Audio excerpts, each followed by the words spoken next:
Forget gurus. Forget anyone claiming to be an online business expert without going through the challenges of entrepreneurship themselves. The Real Money, Real Business podcast is here to prove the best insights in online business comes from your fellow online business builders. We dig into stories of entrepreneurs selling their business on the Empire Flippers marketplace so that you can learn how they made their business profitable, how they overcame obstacles, and what lessons they learned in their online journey. If you want to take your business and your knowledge to the next level, you've come to the right podcast. Let's get started.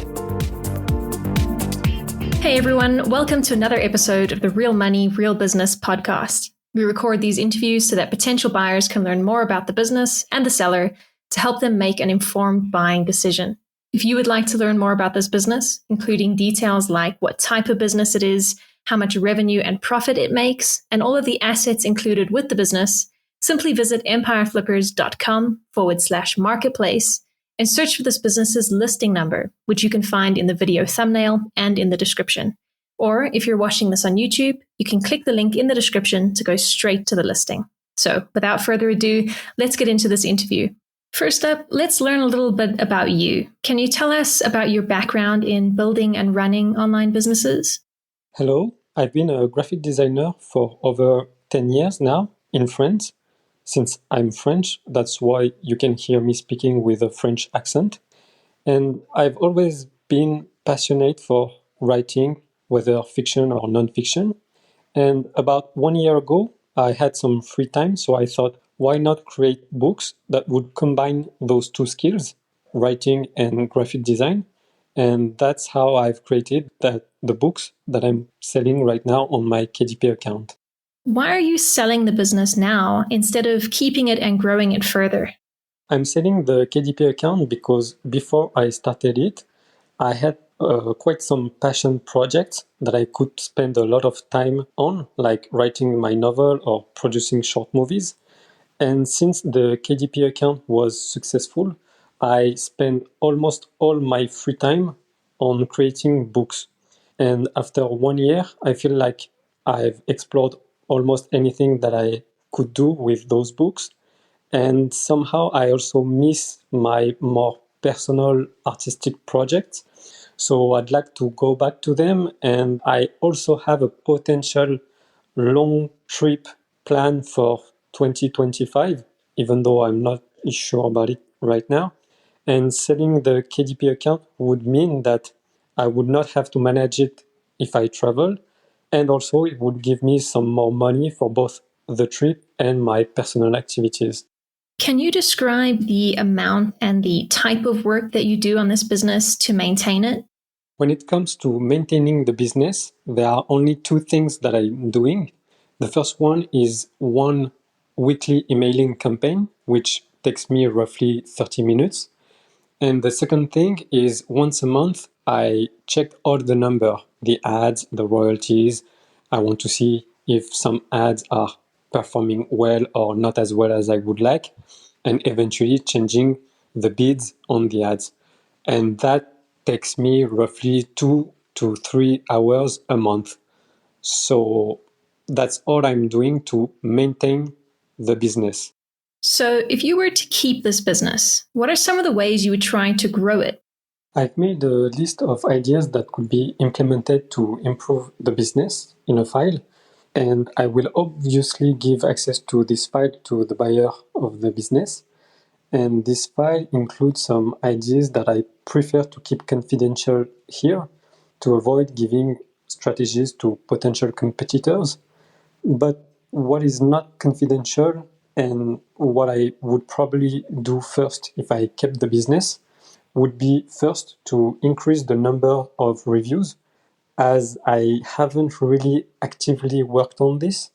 And as we know, more reviews means probably more likelihood of sales. And the second thing that I would do to improve the business would be to work on the advertising campaigns. I have changed and improved, adjusted the bids on some keywords where I thought profitability was not as good as I wanted.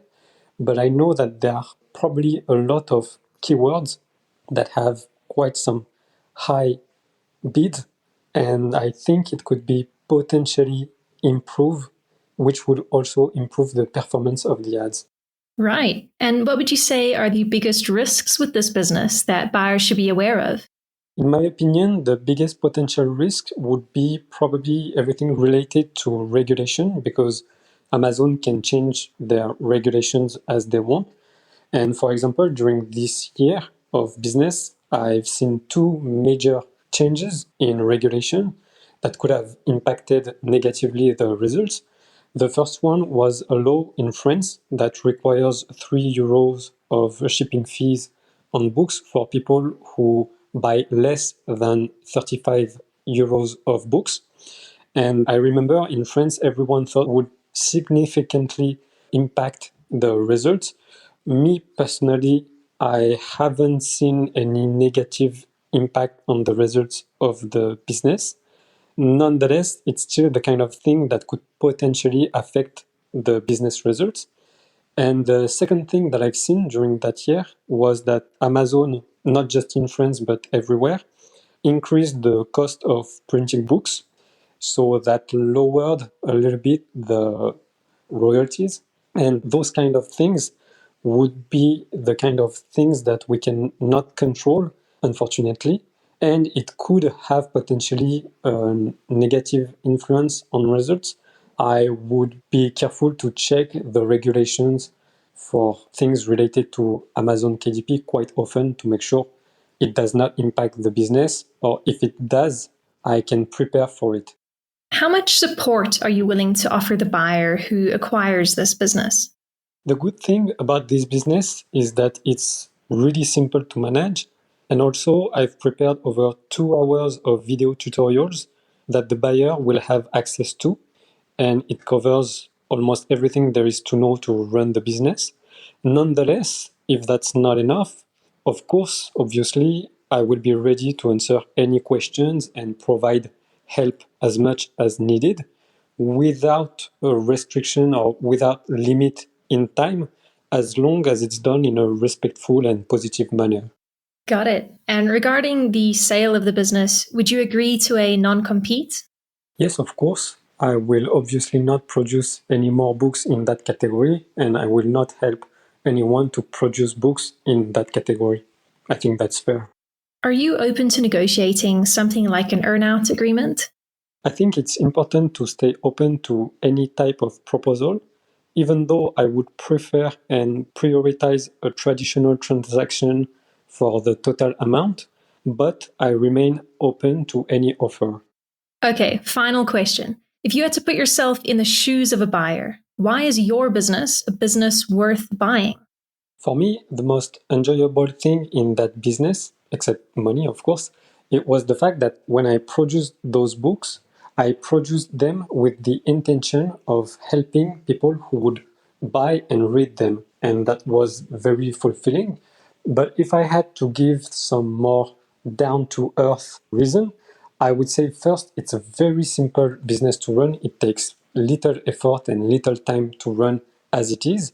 And for someone who would be a little bit more ambitious, I think there is potential to build upon the two brands that I've built to create something even bigger and more profitable.